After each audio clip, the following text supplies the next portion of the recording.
Hey guys, what's up? It's iFlynn here, and this is technically a re-upload, but it's actually like a remake of the Tiberon video because I uploaded it and it had a bunch of stuttering in it, and like if I'm gonna do a guide video, I want it to be kind of like perfect, at least in the form of like a video quality and audio quality, because we're not gonna make videos which are like 100% up to date 100% of the time, because it's kind of impossible with the dynamic of Warframe and how it's kind of put together and all that stuff. So I'm remaking the Tiberon weapon guide, and I'm also going to be remaking the Octavia Umbral build guide and the Zylok first look guide. But yeah, I mean, other than that, like, let's just get right into it. But also check out this mag fashion frame. I think it's great. It's kind of got the Fortuna vibe going for it. Fortuna, you know, that really cool update that will hopefully be coming in October. I don't know for sure, but that's a guess. Hopefully it's in October, because that would be cool, because then it would be in line with Plains of Eidolon and stuff like that. But yeah, let's get into the Tiberon build guide and how this weapon works. So I've seen a lot of build guides on YouTube for the Tiberon and just like crit primary weapons in general that are very, I want to say, not so good.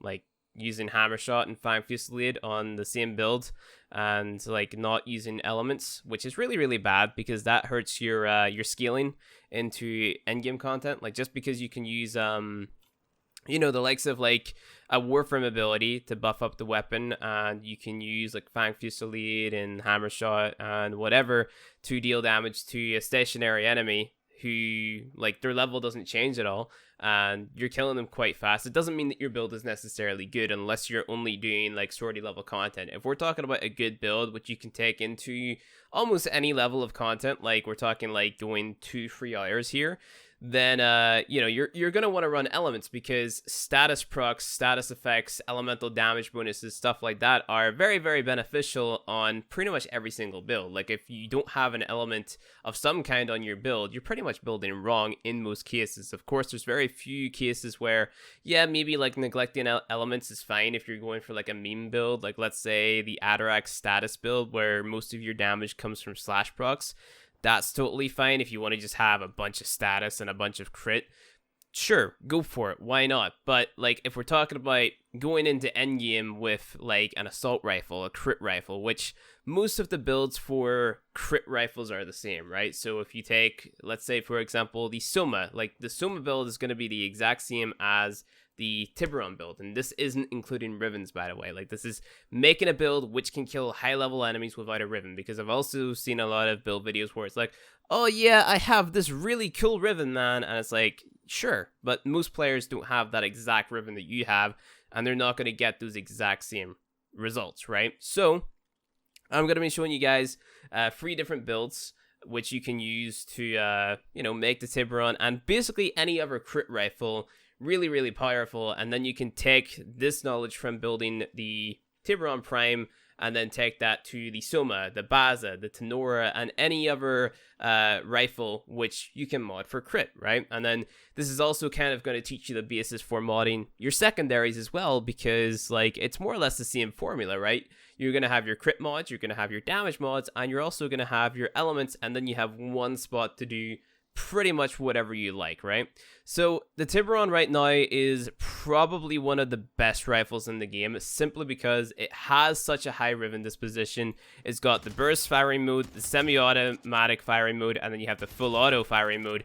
Very versatile, pretty good magazine capacity, pretty good fire rate, pretty good damage stats, pretty good ammo in the reserves, high Riven dispo, crit weapon, status hybrid, really good. So, that all being said, let's take a look at the builds. That's not my Tiberon build, that's my mag build.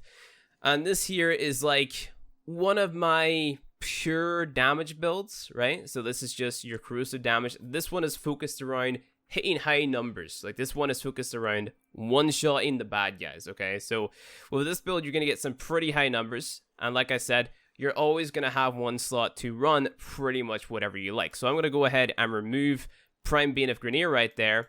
And then this is what your build will normally look like, right? So you have your Serration and your Split Chamber for your damage. We have Hunter Munitions on there because this is a crit weapon. And then because it's a crit weapon, we have 30% chance to apply just the slash status proc on every single crit that we get, which is very, very good, because that is technically going to increase your DPS, right? I say technically, it is going to increase your DPS.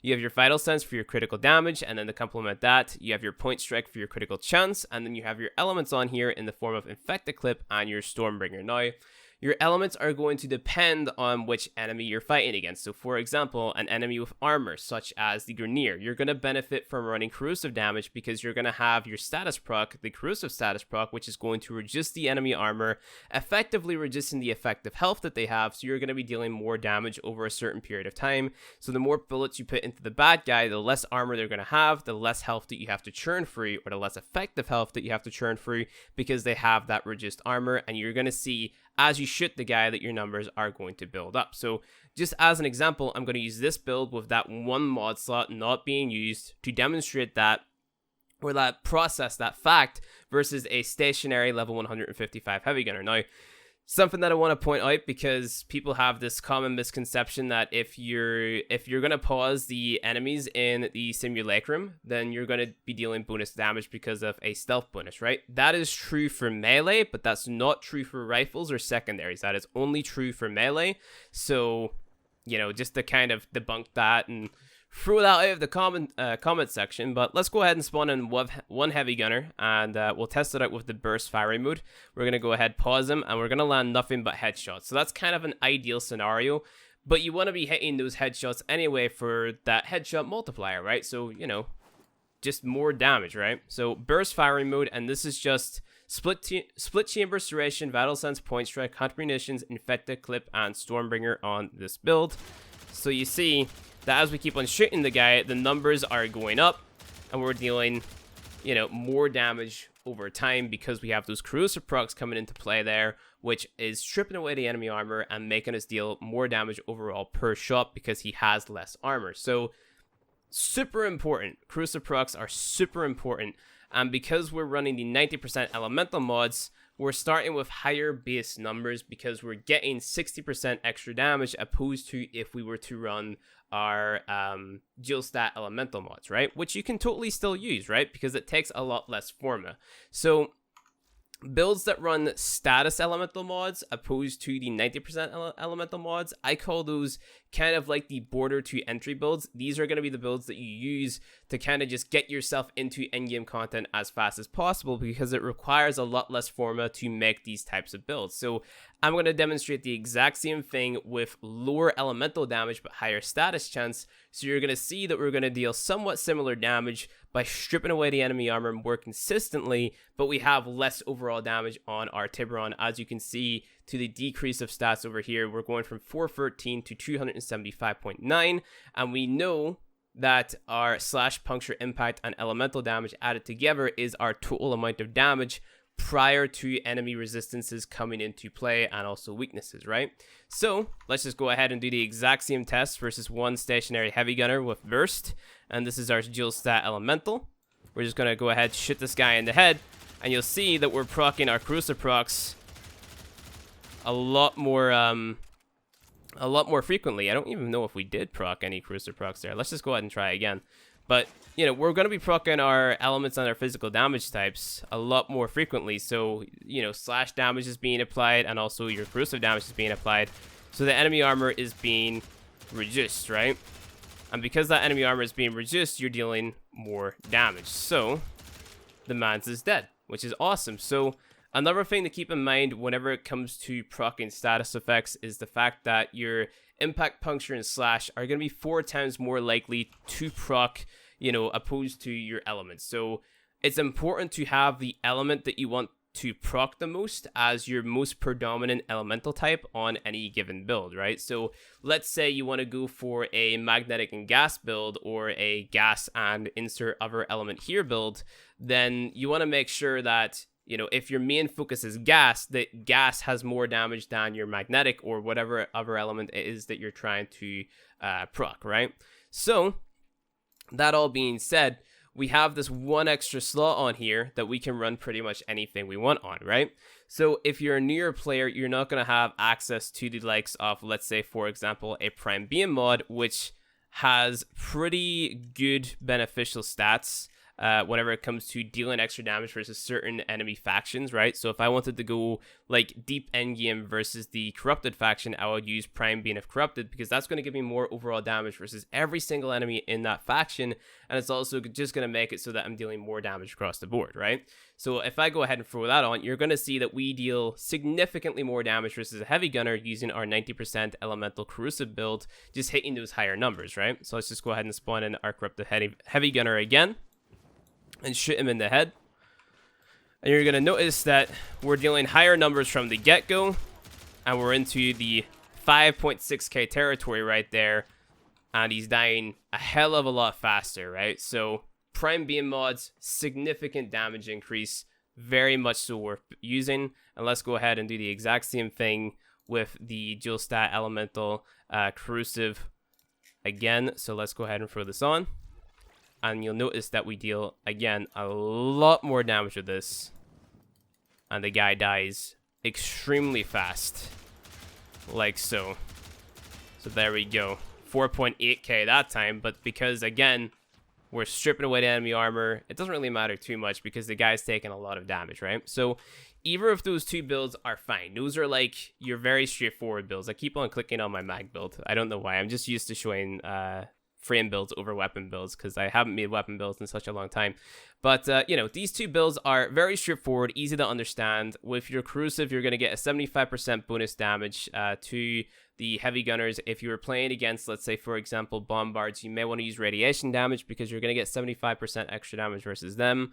And if you don't believe me, let's go ahead and demonstrate that. So where are we at? We need our Hellfire, and we replace... not Stormbringer, but like this. So this gives you your radiation damage. And let's just go ahead and spawn in a bombard right here beside our heavy gunner. And you'll notice that the damage difference is insane because we swapped up our elements. So this is kind of just me trying to stress the point of how important elements are. So you see that we deal literally no damage to this guy now because we don't have any corrosive on. You know, we still deal decent damage, but nowhere near the exact same amount that we were dealing prior. But then if we shoot this guy, we're going to deal a lot more damage simply because that's going to be the element which gives you 75% extra damage versus that type of enemy armor, right? So there's alloy armor and there's ferrite armor. Heavy gunners and lancers, etc. have ferrite armor, which is going to be taken away by corrosive damage. And you can also, you know, strip away alloy armor, which is what the bombard has with corrosive damage, which is why that damage type is globally used in almost every single build that you see on YouTube, right? So if we go ahead and swap from our radiation build back to our corrosive build, we can continue, and I can show you guys my final build, which is basically a viral hunter munitions build, right? So really the thought process here is your viral proc is going to reduce the enemy health by 50%, and then you're also going to be doing a lot of damage because of these slash procs, and Prime Beam of Corrupt is going to help out a lot as well, and then just the base weapon stats. So this is kind of the build that I would use across every single crit primary now. Soma, Baza, Tenora, etc. Any of these builds really work. But modding for viral plus hunt munitions, you're going to see how fast the enemy dies. We're going to take him down to half health, and then we're just going to look away from him, and he's going to drop dead. Of course, that's not going to work for the bombard. Well, it might work for the bombard. We can test it out versus him, but you'll see. Because the bombard, I'm pretty sure, has a little bit more health than the heavy gunner, but just pay attention to the burst mode right here. And you'll see we're not hitting insane numbers, but because of those slash procs are dealing like 2.6k a tick, and because we've reduced the enemy health by 50% because of the viral proc, the guy just drops. Like, he's gone, you know? So, yeah, and that's because of your beam mob, which is helping out those slash procs right there. And because you're reducing enemy health by 50%, there's a lot less health for those slash procs to kind of churn through. So the guy's dying omega fast, and you don't even need to strip away the enemy armor. So let's try that same thing versus a bombard, right? So bombards, I think, naturally have a little bit more health, so they're going to be a little bit more difficult to take down. But we go ahead and shoot the guy, you'll see that he's dead now. So we can continue firing at the guys, and then they'll die a lot faster, but I can literally just stop shooting at this guy now, and he just drops dead. So it's less shots to kill.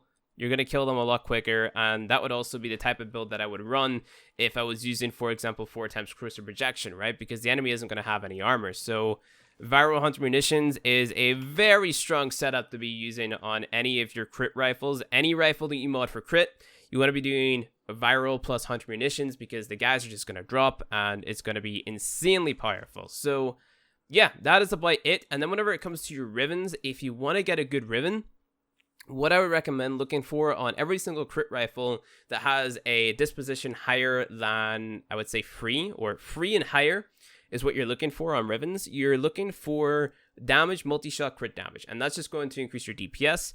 And then what you're looking to replace would be the likes of, I wouldn't replace the beam mods, but I don't know, maybe if you can get a stat that's higher than Vital Sense, maybe replace that. I don't know.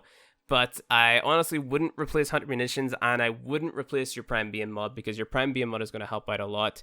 But like every single Riven, it really depends what you happen to get on it. So you might get damage, multi-shot, and like toxin damage or something or whatever. So like on this build, you might want to replace your Infected Clip, because you're getting more damage, more multi-shot, and you're still getting that corrosive combined. So it really depends which Riven you're getting, which will determine like what you replace on your build, right? So every Riven is different, and it just kind of depends. I wouldn't replace anything that has like lower stats. So like if you got a Riven that give you 100% critical chance, I wouldn't like replace Point Strike, because you're losing out on an extra 50% critical chance there, and that's going to hurt your DPS overall, at least in my opinion, unless you have like insane damage and multi-shot stats, or insane damage and critical damage stats, or like elemental damage stats to kind of back that up, or whatever, you know. In most cases on rifle builds, I would try to replace the elements to get damage, multi-shot, and toxin, or damage, crit damage, and electric, or something like that. That's what I would personally be going for. Or then whenever it comes to like the likes of you know, this status build right here, you know, replacing these status chance mods, I mean, you're going to be applying that viral effect regardless, and like proccing that viral effect multiple times isn't really that beneficial. You only need to proc it once.